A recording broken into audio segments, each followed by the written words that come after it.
ప్రాణాలు కాపాడుకోవాలని తీవ్రమైన తపన, విపరీతమైన కోపం, ఈ రెండింటి మధ్య మొదలైనొక సంబంధం అస్సలు విడదీయరాని ప్రేమగా ఎలా మారుతుంది? ఈరోజు మనం ఖచ్చితంగా తెలుసుకోవాల్సిన అద్భుతమైన కథనమిది. డాక్టర్ భరత్ ఇంకా రష్మి వీళ్ళద్దరి జీవితాల ఆధారంగా జరిగిన ఈ ది డాక్టర్స్ రిడెంప్షన్ విశ్లేషణలో కేవలం బతకడానికి వేసిన ఒక అడుగు ఒకరికొకరు ప్రాణంగా మారేలా ఎలా చేసిందో ఇప్పుడు మనం లోతుగా చూద్దాం. అసలు కథ ఎక్కడ మొదలవుతుందంటే ముంబైలోని సిటీ హాస్పిటల్ ఎమర్జెన్సీ వార్డులో. ఒకసారి ఆ వాతావరణం ఊహించుకుందాం. డాక్టర్ భరత్ విపరీతమైన కోపంతో రగిలిపోతున్నాడు. ఎందుకంటే రష్మి అనే పేషెంట్ వారం రోజులుగా కడుపు నొప్పి, తలనొప్పి అంటూ నాటకాలు ఆడుతూ అక్కడే ఉంటోంది. టెస్ట్లన్నీ నార్మల్. ఇంక సహనం కోల్పోయిన డాక్టర్ భరత్ సాయంత్రానికల్లా హాస్పిటల్ ఖాళీ చేయకపోతే సెక్యూరిటీతో బయటకు గెంటేస్తానని వార్నింగ్ ఇచ్చాడు. కాని ఈ చిన్న సంఘటన ఎంత పెద్ద తుఫానుకు దారితీస్తుందో అప్పుడు ఎవ్వరికీ తెలీదు. ఇక్కడ అసలు రష్మి ఎందుకలా నాటకాలాడుతోందన్నది మనం అర్థం చేసుకోవాలి. ఆమె హాస్పిటల్ నుంచి బయటకు వెళ్తే అక్కడొక భయంకరమైన నరకం ఎదురుచూస్తోంది. తండ్రి చనిపోయాక ఆమె సవతి తల్లి విమల ఆమెను ఒక పని మనిషిలా ట్రీట్ చేయడమే కాకుండా చివరికి డబ్బు కోసం వేరే వ్యక్తులకు అమ్మేయడానికి అన్ని ఏర్పాట్లు చేసేసింది. ఆ ఘోరం నుంచి తప్పించుకోవడానికే రష్మి హాస్పిటల్ని ఒక సేఫ్ జోన్లా వాడుకుంది. బయటకు వెళ్తే జీవితం నాశనమైపోతుందనే ఆ విపరీతమైన భయమే ఆమెతో అలా చేయించింది. ప్రాణభయంతో ఉన్న రష్మి తనను తాను కాపాడుకోవడానికి ఒక మైండ్ బ్లోయింగ్ ఎత్తుగడ వేసింది. ఎప్పుడైతే డాక్టర్ భరత్ బయటకు పంపించేస్తానని బెదిరించాడో ఆమె వెంటనే తన బట్టలు తానే చింపుకుని, చేతులపై గీతలు గీసుకుని డాక్టర్ తనతో అసభ్యంగా ప్రవర్తించాడని గట్టిగా అరవడం మొదలుపెట్టింది. క్షణాల్లో జనం పోగయ్యారు.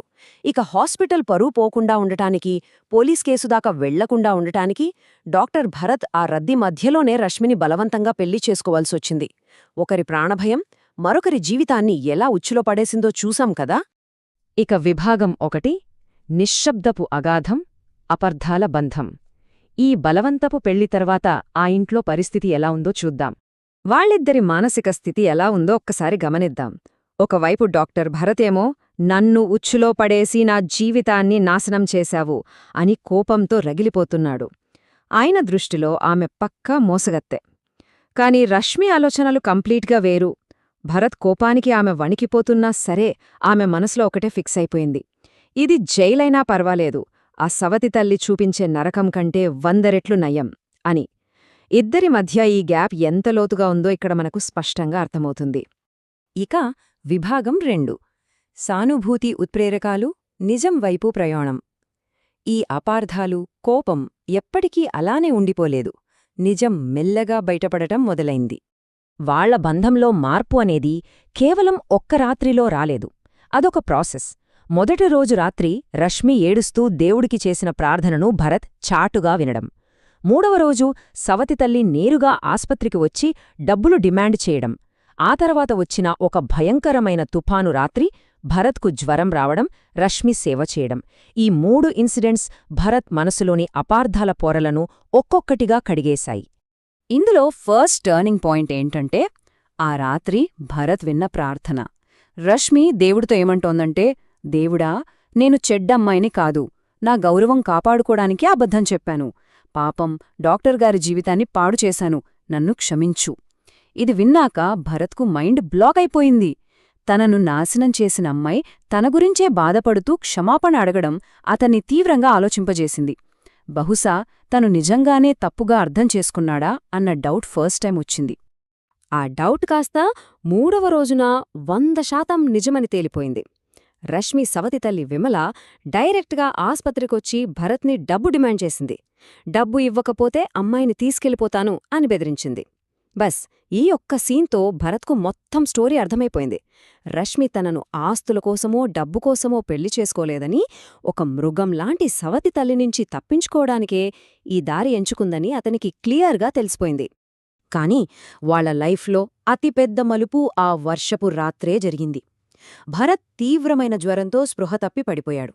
అప్పుడు రష్మి తనకు ఆయనంటే విపరీతమైన భయం ఉన్నప్పటికీ రాత్రంతా నిద్రపోకుండా సేవ చేసింది. చల్లని నీటి పట్టీలు పెడుతూ కంటికి రెప్పలా కాపాడుకుంది. ఉదయం కళ్ళు తెరిచిన భరత్ అలసిపోయి నిద్రపోతున్న రష్మిని చూశాడు. ఆ క్షణంలో ఆమె చేసిన ఆ నిస్వార్థమైన సేవ భారత్ లోపలున్న కఠినమైన హృదయాన్ని పూర్తిగా కరిగించేసింది. మొదటిసారిగా ఆమె మీద ఒక సానుభూతి, ఒక రకమైన కేరింగ్ మొదలైంది. ఇక 3వ విభాగం ఐక్యత మరియు విముక్తి, గౌరవం, రక్షణల కలయిక. ఆ రాత్రి తర్వాత వాళ్ల మధ్య ప్రయాణం పూర్తిగా మారిపోయింది. జ్వరానికి ముందు, జ్వరానికి తర్వాత పరిస్థితిని మనం కంపేర్ చేసి చూస్తే, ఒకప్పుడు ఇంట్లో ఒక సమస్యలా అనిపించిన రష్మికి ఇప్పుడు డాక్టర్ భార్యగా పూర్తి గౌరవం దొరికింది. కేవలం భయంతో మాత్రమే ముడిపడి ఉన్న వాళ్ల సంబంధం కాస్త ఇప్పుడు పరస్పర గౌరవంగా మారింది. ముఖం మీద కోపంతో అరిచే భరత్ ఇప్పుడు చాలా సాఫ్ట్గా, కృతజ్ఞతతో మాట్లాడటం మొదలుపెట్టాడు. ఇది నిజంగా వాళ్ల రిలేషన్షిప్లో ఒక పెద్ద గేమ్ చేంజర్ అని చెప్పొచ్చు. భరత్ ప్రవర్తనలో వచ్చిన ఈ మార్పుకి పర్ఫెక్ట్ ఎగ్జాంపుల్ మనం ఇక్కడ చూడొచ్చు. ఒకసారి ఆయన రష్మిని బయటకు తీసుకువెళ్తున్నప్పుడు జనాలేమనుకుంటారో అని ఆమె భయపడుతుంది. అప్పుడు భరత్ ఆమె భుజాలపై చేతులు వేసి, "నువ్వు డాక్టర్ భరత్ గౌరవాన్ని, నిన్ను అవమానించే హక్కు ఈ నగరంలో ఎవరికీ లేదు" అంటాడు. లైఫ్ లాంగ్ ఒక పనిమనిషిలా, అనాథలా బతికిన ఆ అమ్మాయికి ఈ మాటలు ఎంత ఆత్మగౌరవాన్ని ఇచ్చుంటాయో మనం ఊహించుకోవచ్చు. మొదటిసారి ఆమెకు ఒక ప్రొటెక్షన్, ఒక వాల్యూ దొరికింది. సరే, అంతా సాఫీగా సాగిపోతోంది అనుకునే టైంలో ఒక్క క్లైమాక్స్ ఎంట్రీ ఇచ్చింది. అదేంటంటే, సవతి తల్లి విమల పోలీసులను వెంటేసుకుని భరత్ ఇంటికొచ్చేసింది. రష్మిని ఎలాగైనా బలవంతంగా లాక్కెళ్ళిపోయి అమ్మేయాలన్నది ఆమె ప్లాన్. ఇప్పుడు భరత్ రష్మిల కొత్త బంధానికి ఒక అతిపెద్ద టెస్ట్ ఎదురైంది. ఈ ముప్పును వాళ్ళెలా ఫేస్ చేశారో తెలుసా? ఇక్కడ మనం గమనించాల్సిన విషయం ఏంటంటే, ఆ సిచ్యువేషన్లో వాళ్ళిద్దరూ ఎంత స్ట్రాంగ్గా, యూనిటీగా నిలబడ్డారనేది.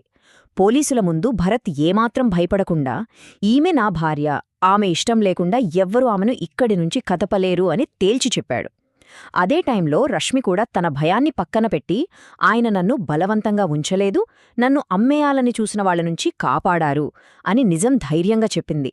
అప్పటికే భరత్ సైలెంట్గా సేకరించిన సాక్ష్యాలతో ఆ సవతి తల్లిని పోలీసులు అరెస్టు చేశారు. అలా వాళ్ళిద్దరూ కలిసి ఆ చీకటిని తరిమేశారు. ఈ పెద్ద ప్రాబ్లం సాల్వ్ అయిపోయాక వాళ్ల కథ ఒక బ్యూటిఫుల్ ఎండింగ్కి వచ్చింది. భరత్ రష్మి ముందు మోకాళ్లపై కూర్చుని తన పాత ప్రవర్తనకు సారీ చెప్పాడు.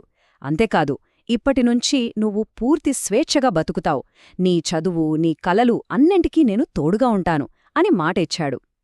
ఏళ్ల తరబడి భయంతోనే బతికిన రష్మికి ఆ రోజు నిజమైన ఫ్రీడమ్, తనకంటూ ఒక లైఫ్ పార్ట్నర్ దొరికారు. ఫైనల్గా మనం ఒక్కసారి ఆలోచిద్దాం. కేవలం ప్రాణాలు కాపాడుకోవాలనే తపనతో అబద్ధం పునాదిగా వదిలైన ఒక రిలేషన్ చివరికి ఇద్దరి వ్యక్తులకు ప్రపంచంలోనే అత్యంత సురక్షితమైన ప్రదేశంగా మారగలదా? రష్మి, భరత్ల ప్రయాణం చూశాక అది 100% సాధ్యమే అనిపిస్తుంది కదా. కొంచెం కరుణ, నిజాన్ని యాక్సెప్ట్ చేసే ధైర్యం ఉంటే ఎంతటి నెగటివ్ పరిస్థితుల్లో పుట్టిన బంధమైనా సరే అత్యంత స్వచ్ఛమైన ప్రేమగా మారుతుందని ఈ విశ్లేషణ మనకు క్లియర్గా చెప్తోంది. ఈ కథనం మనకందరికీ ఒక కొత్త ఆలోచననిచ్చిందని ఆశిస్తూ ఈ రోజుకి సెలవు తీసుకుంటున్నాను.